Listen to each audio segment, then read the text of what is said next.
If you want to see some wood DIYs, then this one's for you. Hello everyone, if you guys are new, my name's Liz. For today's video, I am participating in a collab full of lovely ladies here on YouTube. We are all doing wood DIYs, so break out your saws, break out your nail guns, whatever, wood glue, all the things. Let's get crafting into some wood DIYs today. I'll leave a link in my description box for the playlist, for all the other videos, for tons of wood inspiration from the other creators here on YouTube. So click that link in the description box if you want to see their DIYs. And without further ado, let's jump into our first DIY. So in my craft room makeover, I showed this floral stand that I made and asked if you guys wanted to see how I made it, and so many people requested that I show you guys how I made it. So that's what I'm going to do for this DIY. So you are going to grab a 4x4 and you're going to cut it down to the size of your closet. You want to make it a bit smaller than the height of your closet, so you still have room for the bottom piece and then for your flowers on the top. And then you're going to grab this Lazy Susan hardware for $6.99. I got this from Hobby Lobby. And then you can get whatever kind of baskets that you want. I chose these metal baskets from the Dollar Tree. I picked up 12 of them and I liked those because it's easy to manipulate the metal that's inside them. You're going to find the middle. We put the 4x4 on top of it, traced around the 4x4, and then drilled 4 holes into that wood round. And when I say we in this, I'm meaning my husband. Let's be honest, he did the majority of the work. I did most of the filming, but the idea was all mine. So, you know, he just did the labor. I did all the thinking. It works. So we took some screws and drilled the screws right down into that 4x4. Now you're going to take some 2x4s.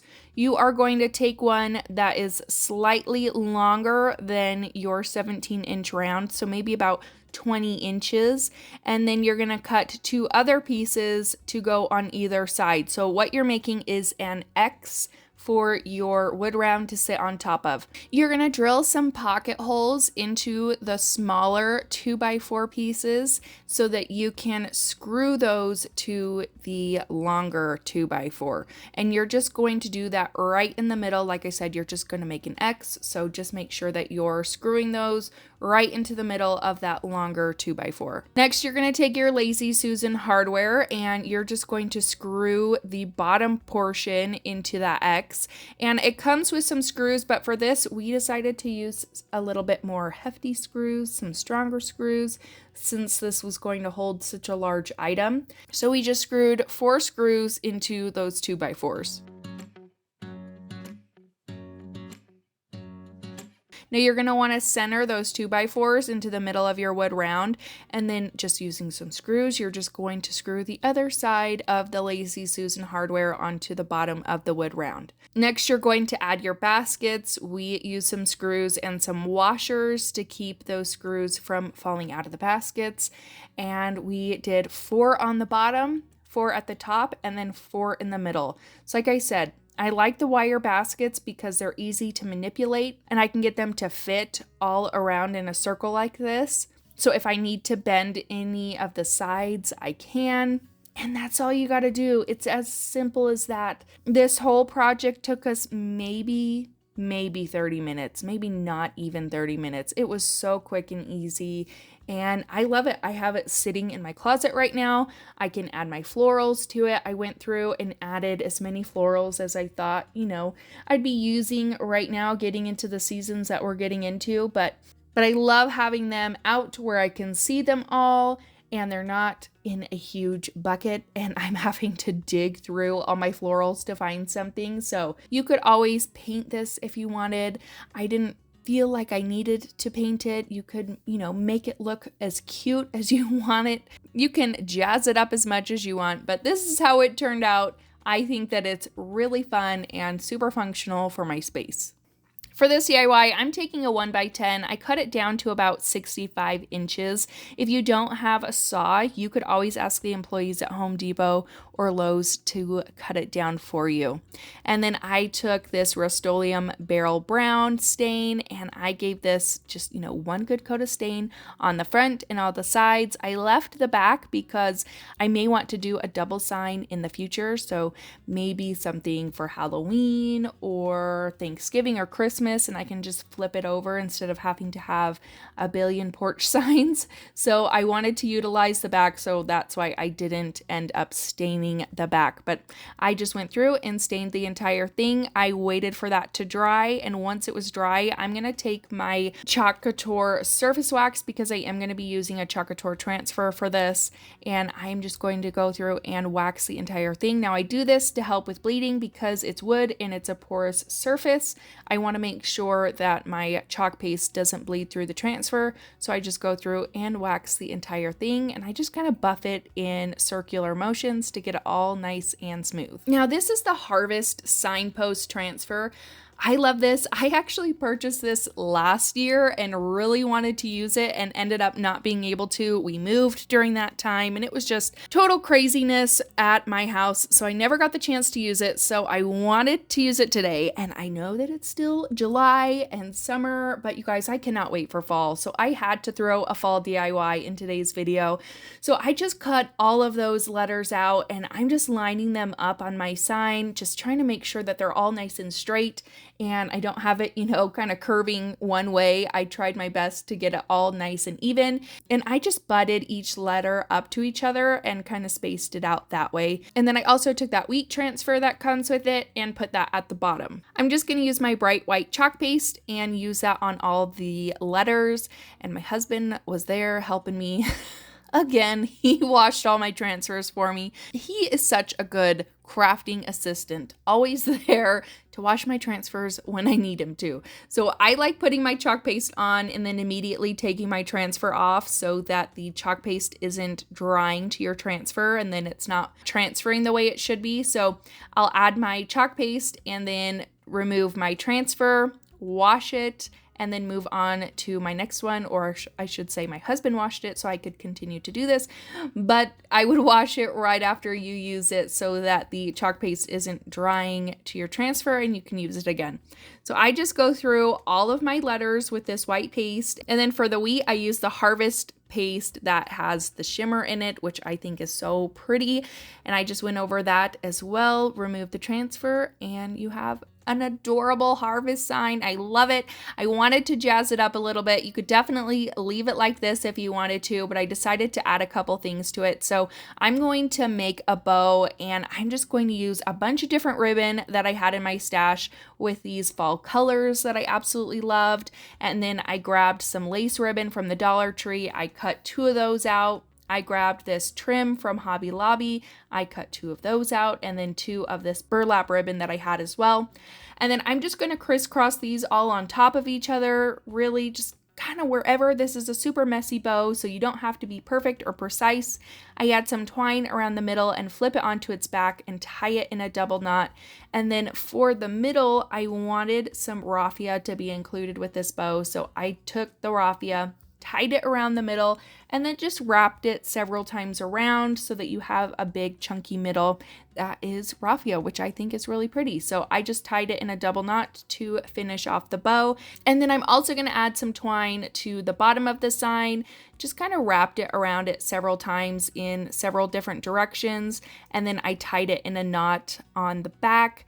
And I did the same thing for the top, just wrapped the twine around 3 times, added some hot glue to my bow, and then glued that down.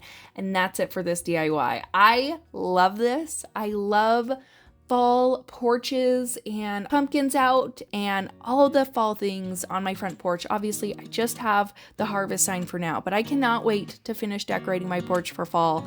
I think it's going to be so much fun.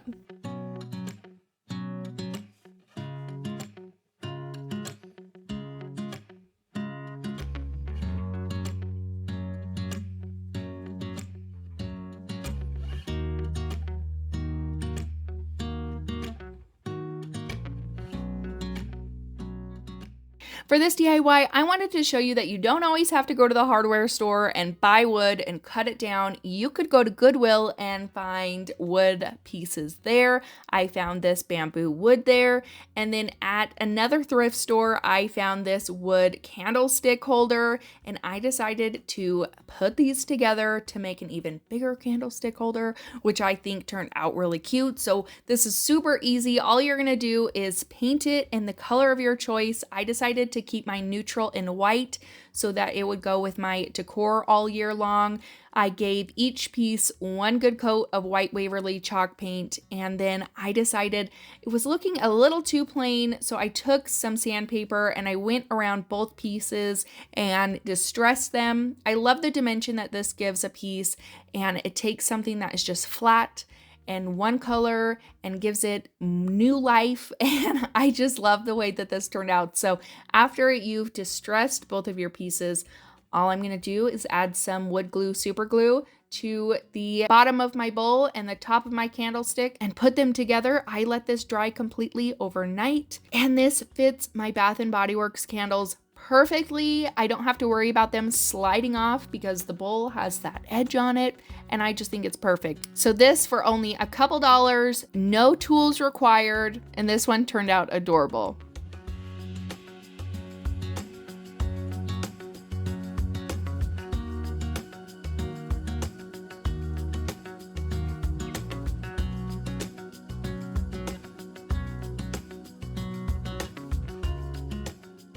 For this DIY, again, no tools required for this project. I'm going to take this 17-inch round that I got from Home Depot. I believe it was maybe $13. I think it was $12 and some change. So for a 17-inch round, I thought that that was a pretty great deal. It's nice and big and hefty, and I love it. I gave it one good coat of Waverly chalk paint in white, and then I also took these finials that I got from Hobby Lobby, and I painted them all with a really rough coat of white Waverly chalk paint. I wanted some of that natural wood to pop through, so I didn't worry about painting the entire thing or getting it nice and perfect.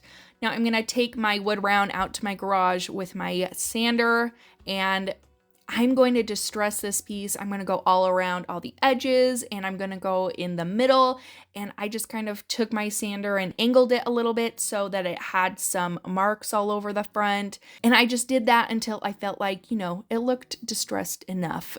Now I'm going to go back inside. I'm going to take my surface wax, and I'm going to cover this entire thing in some wax, just using circular buffing motions because I am going to be using a Chalk Couture transfer on it. I decided that I wanted a fundraiser in my kitchen, and Chalk Couture has this really cute transfer full of all these vegetables, and I just love this one. I thought it was perfect to go in my kitchen, so I'm going to remove the backing. Now I always kind of feel my transfer to see how sticky it is. If it's not too sticky, I won't worry about fuzzing it, but this one was a tad bit too sticky, so I'm going to take my fuzzing cloth and I just go over that a couple times to make sure that it isn't going to peel my paint off that I just set down. Now I'm going to lay that transfer onto my round, make sure that it's all nice and smoothed out, there are no air bubbles, and everything's nice and stuck down. I'm going to take my chalk paste in Sage, and I'm just going to go over this entire thing. You could do this in sections where you add your paste and then lift up a section, make sure it's all nice and dry, and then move on. I did that for this first part, and then I got a little braver, a little quicker, and I did the rest and just added my paste. You want to make sure that you're scraping any excess paste that is on there if you added too much. And then you're going to lift up your transfer and reveal this super cute vegetable pattern. I just love it so much.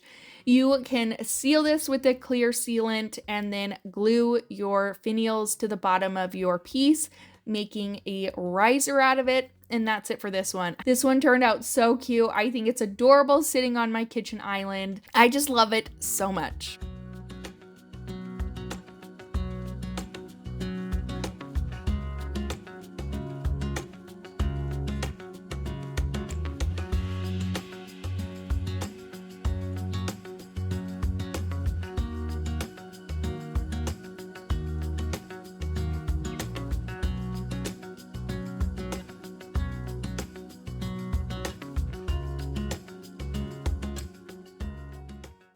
And that's it for today's video. I hope that you guys enjoyed it. Let me know which wood project was your favorite in the comments down below.